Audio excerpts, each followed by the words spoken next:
I'd like to share two ideas in this video.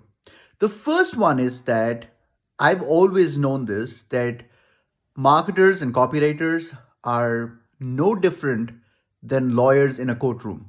I've got a lot of resistance on this idea, and I think from other marketers, and I think part of the reason is because we find it off putting to think of ourselves as being sleazy lawyers.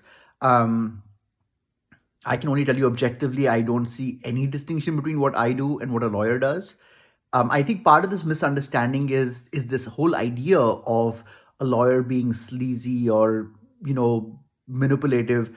The reality is that the court has a judge, and if the judge senses that the lawyer is doing anything outside of the law or is kind of um, you know subverting the truth in some way, she's going to kick the case out of court.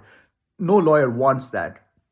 I think what the lawyer does, though, is they cherry pick and they accentuate certain arguments. They maybe phrase things in colorful ways, but I mean, that's. I don't see anything off-putting about that. The other part of this video is that I was actually part of the jury selection process today. I didn't get into the actual case, but because they were doing it through the video conferencing system, I was actually able to see the jury selection that was being done by the lawyers. And one of the lawyers, the defendant's lawyer, did something I thought that was super genius. Okay, here's what he did, and I think this is where the setup is so important. So what he did was he kind of looked at the jurors and he said that, have any of you been wrongfully accused of something? And of course, everyone said yes, right? Because he wasn't talking in terms of legally. He meant like in your life. Have you ever been accused wrongfully of something that you didn't do? And then he said, how did it make you feel? And he just stopped there. And I thought it was a master stroke, right?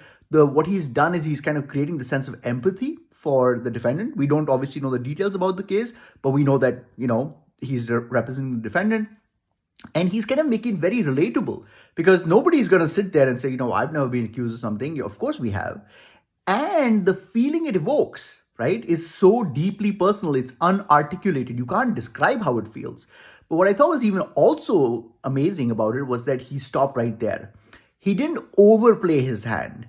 And this is known as implied marketing. We use it very effectively in our copywriting as well. But I just thought it was a great example and I wanted to share it. And I hope you guys get value from it. Have a great day.